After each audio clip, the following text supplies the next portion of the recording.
Hey YouTube, thought I'd do a short video out for a ride. It's about 50 degrees. Great day, perfect riding weather. Trail, uh, ice and snow has gone off of it, so I'm thinking this time last year I had ridden quite a bit in the winter. I don't think I stopped riding until late December. The weather was pretty cooperative. This year, not so much. It's either been really windy or really cold. And I call don't ride below 39 degrees. It's just not any fun. And if it's not enjoyable, I just don't want to do it. There's ice on the ponds that I can see. There's a pond out in front of me, and there's some ice on it still. So over the next few days, it's supposed to be in as high as 61 degrees, but the weather's supposed to be rainy. I am out on the trek. There's been some questions on what makes the trek worth $2,900, $27.99, I think is what I paid for it. So I'm going to pick up the phone and try to point them out to you, or at least turn it around and try to point them out to you, where some of the money is spent and where some of the money is saved, because they do save some money on some of the parts on the bike. But let me grab the phone and turn the camera around and show you the bike. So first thing is, when you buy a cheaper bike, the parts pick is based on price. They don't really care what it is, they just want the cheapest. So we have on the front of the bike, we have hydraulic brakes. Most of the electric bikes, you don't get any hydraulic brakes until you get in the upper price range. And the advantages over hydraulics is lever feel. These are called 2-finger brake levers, because that's all really you can finger fit on it, and that's all the power it takes to stop the bike. It's a Shimano system from front to back, including calipers, rotors, everything. These spikes stop is better than the electric, but nothing to write home about. I mean, you could skid the tires, I guess, if you're really thinking about it. As you can see, the lights stay on all the time. There's no way to turn them off. You have to go to the dealer, and they have to do it via computer to enable it so you can shut them on and off, which I really don't care about.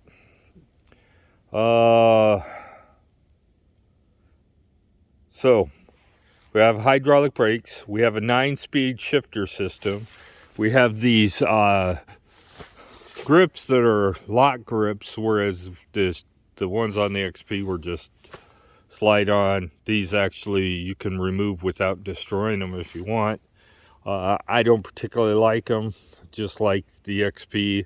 It's something that I'm going to consider changing. I'm also going to consider changing the bars, because I don't, even though they're wider than the ones that came on the XP, they're still not as wide as I would like. They're 25 inches, I think, and I'd rather have 27 or 670, 700 millimeter length deals. So moving down, you have a battery that obviously you can just stick a key in and remove, but it's locked to the frame. Without the key, there's no way to get the battery off the bike, and you don't have to remove it to charge it. There's the port down here, charging port, and it's proprietary. You can't use anybody else's charger on it. 29-inch wheels are commonly known as 700C by 45C, so about There's 25 millimeters in an inch, so short, a little short of 2 inches wide. Good for this kind of terrain and this kind of riding conditions. Straight fork, it'd be pretty easy to put a suspension fork on it, but it would also require you to change the stem and the headset, because this is a threaded fork, so they save some money there, just like they did on the electric. We have a fully adjustable stem. You can see I could move it up and down some, and it has an adjustment point right there, so I can tilt the stem up and down to get a flatter or up. It's all the way up, I think, right now. It might be, I don't know. Trigger shifter. This is a Livio 9-speed shifter. Only one, just like every other electric bike, pretty much.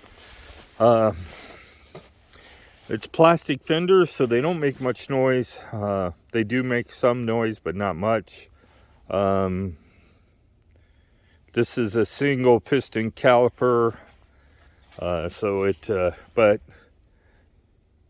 I'm going to tell you this much. Whereas I've noticed a warping issue with pretty much any of the electric ones, I haven't had any brake rub with this bike, except for when I removed the wheel and somehow the brake lever got squeezed and it was a little too tight, but I adjusted that.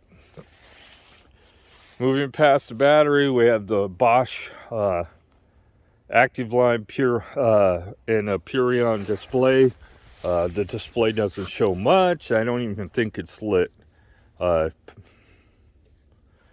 turns off after 10 minutes, just like the electric. Shows you the different levels. And it has an odometer and a trip odometer, but much more than that it does not have. You can buy an upgrade. You can buy a different display to put on the bike if you want. But they use this display even on some really high-end bikes. So those are a set. The battery's a Bosch battery too. Proprietary. Everything's proprietary. I don't think Bosch will allow a bike manufacturer to build using anybody else's battery. So we have a I don't know, remember if it's like 20 candle power light. It's enough light to actually ride with, but it is nothing that you'd really consider bright. The one on the XP is nowhere near as bright as this one. You have a back tail light too, so you have full lighting.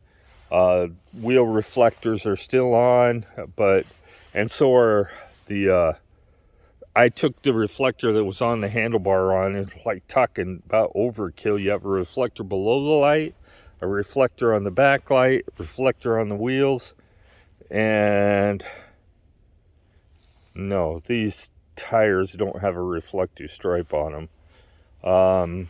These are the H5 hard case. These are their highest level of puncture resistance.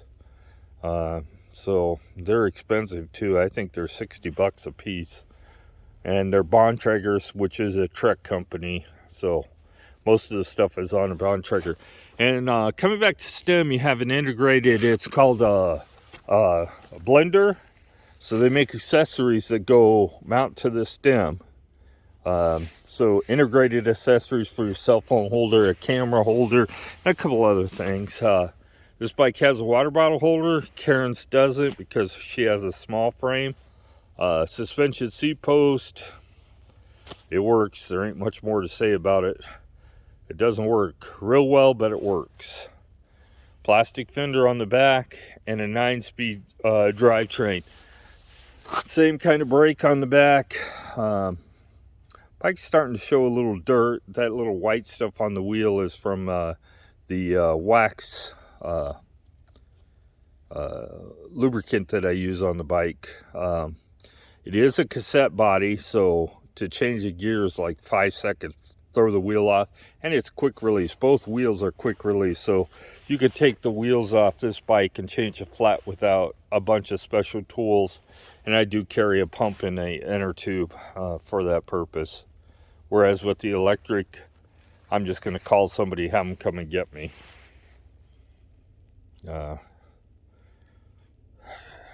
It does have stainless steel spokes with brass nipples, so they should hold up better than the steel spokes the electric does. Down there on the back wheel is the magnet for the sensor that's right there.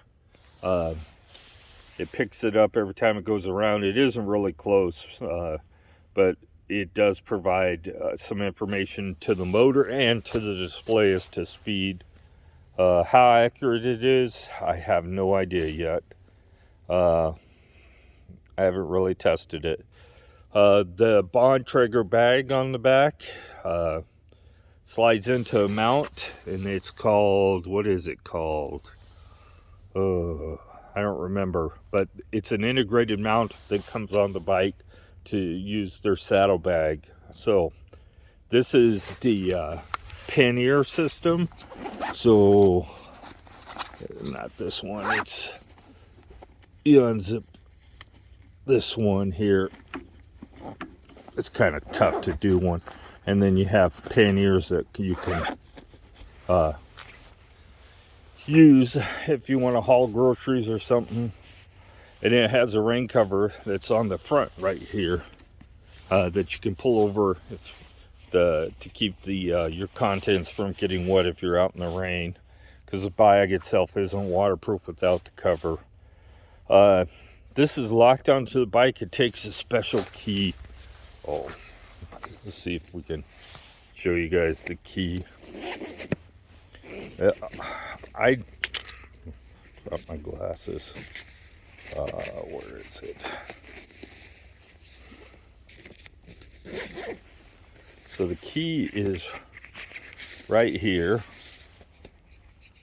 It defeats the purpose to keep it in the bike, right? It's called the MIK system. I cannot do this one-handed.